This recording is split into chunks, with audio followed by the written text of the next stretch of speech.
Abogado, pues ya tenemos un panorama político desde Bogotá. Ahora, ¿cuáles eran sus inquietudes que la vi preguntando mucho en comerciales? Y muchísimas, Nacho. Voy a reiterar la primera con la que abrimos.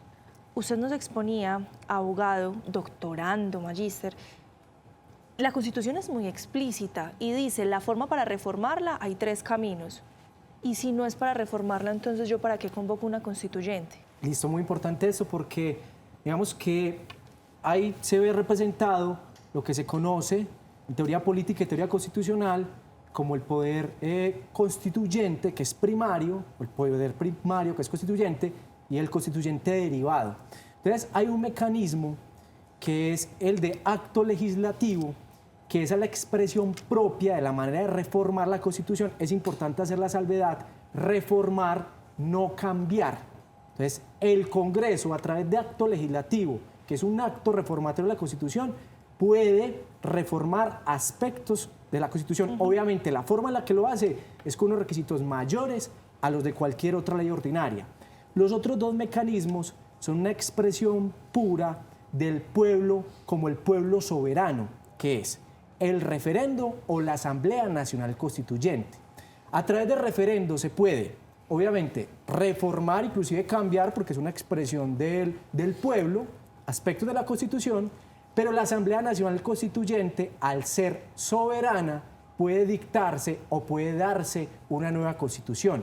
Quizás esa es la distinción que existe entre Asamblea Nacional Constitucional, que se convoca para reformar aspectos concretos, y la constituyente, que puede darse o que puede erigir una nueva Constitución. Ahora, la pregunta que le hacíamos, Nacho, en el corte. Profe, su visión, ¿esto pasa? ¿Usted ve esta propuesta del presidente Gustavo Petro viable?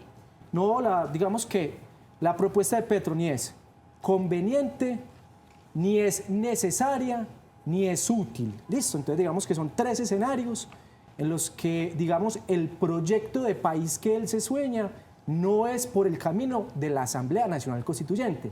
Más, yo no sé si lo pueden volver a proyectar, pero si revisamos cada uno de estos puntos, de los que él los 8 puntos. Ahí los tenemos. Que él está estableciendo, digamos que con la Constitución que tenemos es perfectamente que se pueden lograr. Petro lo ha dicho de una manera muy clara, el cambio son las reformas. Entonces, con la Constitución que se tiene y con mayorías en el Congreso, perfectamente puede ser viable cualquiera de estos 8 puntos. Inclusive Nacho nombraba un asunto del ordenamiento territorial que a mí me gustaría volver sobre un antecedente histórico.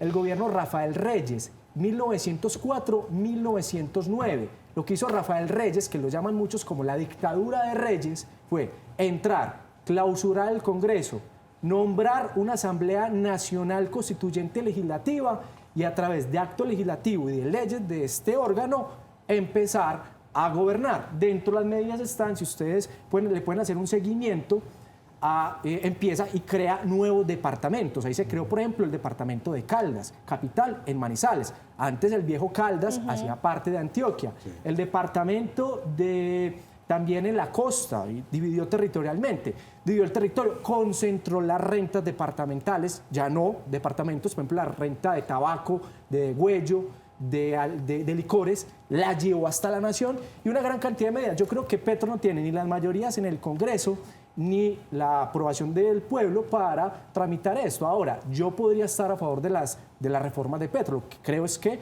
no sería a través de la vía de la Asamblea Nacional Constituyente. Y entonces, ¿cómo entender uno que el presidente mencione lo de la Asamblea Nacional Constituyente y después diga, la Constituyente, como lo está titulado ahí, no es para cambiar la Constitución, ni para la reelección? Entonces, ¿para qué la Constituyente si no la quiere para eso?